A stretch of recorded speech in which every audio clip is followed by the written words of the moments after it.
All right, so for those of you who were not in science class today, we used a new tool called Pinterest in order to, quote, pin our ideas about the water cycle. So I'm going to show you how this application Pinterest can be done. You're going to type in Pinterest to Google Web, and you're going to click on the first link.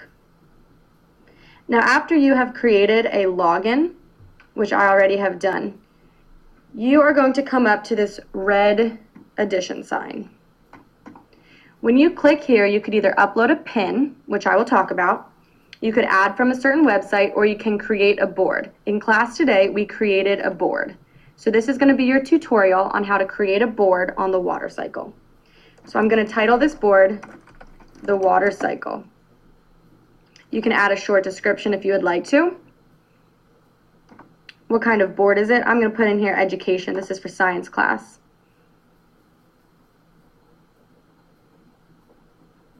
And I'm going to create board. So here I have my water cycle.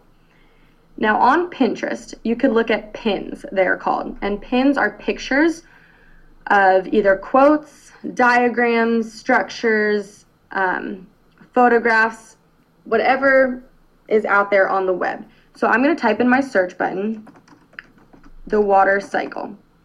Click enter, and I have all of these ideas pop up. So in class, we used Pinterest to find ideas about the water cycle. So as you can see, you get a lot of pop-ups, or they're called pins, about the water cycle. So I really like this. It looks like a foldable that could go in an interactive notebook, and it shows the 4 main steps of the water cycle. We have runoff, evaporation, condensation, precipitation. So I put my cursor over the picture, and I pin it. Now I'm going to put this in the water cycle board. So these are a lot of my boards that I have for myself, but I want it in the water cycle board. I can give it a description, so I'm going to say water cycle foldable for interactive notebook, and I'm going to pin it. So this is an idea that I can come back to when I want to think of a foldable that I could use to remember the water cycle. Now I want to look for some type of experiment in order to demonstrate the water cycle. So here we have a visual representing the water cycle. I like this idea, and I want to find out more about it. I want to come back to it later. So I'm going to pin it. I'm going to give it a short description, visual of water cycle. I'm going to make sure it's going to the board titled the water cycle, and I'm going to pin it. Now you can continue to do this as many times as you want, and when you go back to your boards, you should see the water cycle board. So here are all my other ones.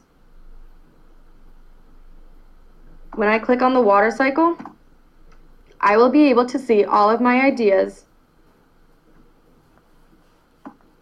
that I pinned. And there they are.